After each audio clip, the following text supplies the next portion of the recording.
Who knows what evil lurks in the hearts of men?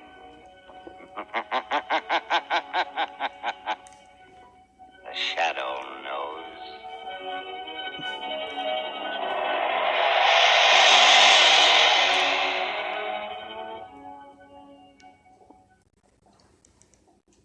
And welcome to KBLP and the Book Corner with Denise Harris. And of course, the shadow knows all.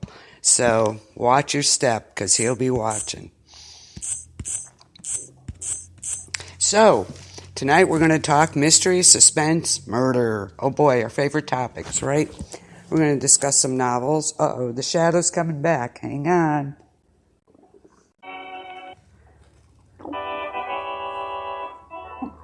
The shadow.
And we're back. We're going to discuss...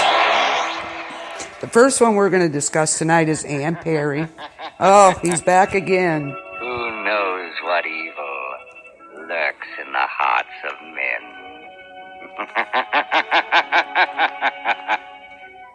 The shadow knows.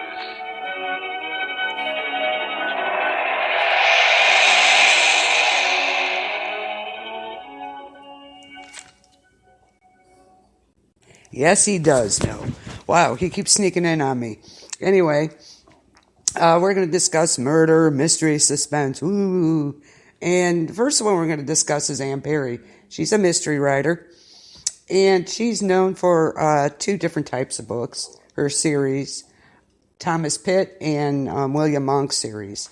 And it's interesting because she was a criminal. She was 15, and she was convicted of participating in her friend's mother's murder. Interesting. When she served her sentence of 5 years, she came out, changed her name, and became the mystery writer we know. So, interesting tidbit on her. I wonder how many authors were convicted. It would be interesting to find out. Hi, Ike. How are you tonight? So anyway, she's an English author. She does historical detective fiction, and she's best known for her Thomas Pitt and William Monk series books. So her first novel, The Cater Street Hangman, was published in 1979. And the two series each feature a male and female protagonist, basically. Thomas Pitt is matched with Charlotte, and she comes from social status, so they thought she was marrying beneath her. But her and her family get involved in some of the cases that Thomas has because they're bored. They have nothing else to do. So, the William Monk series, he's married to Hester Latterly, and he's met his match with her. She's as good, if not better, in solving cases. So... And these are set in the Victorian era. The Pitt novels are set in the late 1800s, 1890s, and the William Monk series is set earlier in the 1850s and 60s. She is known for her descriptive characterization. Okay, you can, when you read her books, how many of you have heard of Anne Perry, I wonder? If you're listening, please tune in and let me know. she's an excellent author. Although sometimes you kind of skip over. She's so descriptive, it gets redundant almost sometimes. But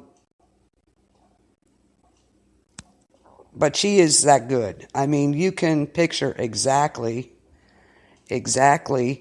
what time period, what they're wearing, how they're feeling, the whole 9 yards. So she's good in that aspect. So anyway, she's known for historical detail to create the settings and the atmosphere that's going on. She's known for her character and observations of morals and values in the Victorian era, which were pretty strict. Actually, they frowned upon, like Charlotte married beneath her. She married a policeman, oh my God, who he became a detective. But it's just how much status was important back then. Very, very important, and how they're doing. So some of her Thomas Pitt books are Calendar Square, Resurrection Row, Cardington Crescent, Bethlehem Road, and the Hyde Park Headsman. That's only some of the Thomas Pitt novels. There's many, many more. And I have every single one of them. I have read her faithfully. My mom started me on her, so that's how I got to reading her. She's very, very good. And there's a lot of twists and turns, and a lot of it's very delicate. And Thomas Pitt, that's what he's known for. They call him in when there's, be discreet type of cases. You don't want to rock the boat with the aristocracy there. So interesting. And I love the Victorian era. It was so elegant and, different back then. So if you haven't read her, she's a really good choice to read. Really good choice. Absolutely love her. Hi, Lori. Have you read any Anne Perry, Lori? Just wondering. If not, I recommend it if you like a good mystery book. She's very good to read. Pretty quick, actually. It's not a long read. But I just love her description of the Victorian era. You can just picture, what's going on. The clothes they wear. Absolutely, she's marvelous at that. So in her William Monk series, he's an amnesiac. So Hester Latterly is a nurse, so she kind of helps him, and they end up, getting married and all that good stuff. And she's just as good, if not better, than him at times. So some of the series books in that series is Face of a Stranger, A Sudden Fearful Death, Cain His Brother, A Funeral in Blue. Myself, I have read some of the Monk series. I don't care for that one as well as the Thomas Pitt series. I think it's just the characters, just my preference. She's very good. She's very good, Lori. If you want a good murder mystery and you like that type of era, then she's the one to read, absolutely. We're going to go on to the absolute dame of mystery writing. And who could we be talking about? Agatha Christie. Oh my gosh, yes. Excuse me. Agatha Christie. She is the grande dame of mystery writing. And she has been recognized as such by her peers. So, she's an English crime novelist, short story writer, and playwright. She is a best-selling author of all time. Her famous sleuths, Hercule Poirot and Miss Marple, are two of her most famous characters, her sleuths. She has written 66 detective novels, 14 short stories. She also has the longest-running play in the world, The Mousetrap. In the Guinness Book of World Records, let's see, now how long did The Mousetrap run? The Mousetrap play holds the record for the longest initial run. It opened at Ambassadors Theater November 25th, 1952. Yeah, I saw that, Chris. Oops. My fingers get in the way of these keys sometimes, and it hits it. I'll have to change that. Yeah, I'm going to blow everything up. So, boom. I probably should the way it's going. So, anyway, The Mousetrap. It opened at Ambassadors Theater November 25th, 1952. And as of 2016, it's still running after more than 25,000 performances. So there you go. Unbelievable. 25,000 performances. She is a grande dame of mystery writers. So, well, thanks, Lori. Chris told me. There, I hit a bomb. The freaks have it. I think they stole it. It's your fault, Chris. So she's the Guinness Book of World Records, the best-selling novelist of all time. Her novels have sold roughly 2 billion copies. And her estate claims her works come in third in rankings of the world's most published books. The only two that are in front of her are the Shakespearean novels, his works, and the Bible. That's it. She is third, plain and simple.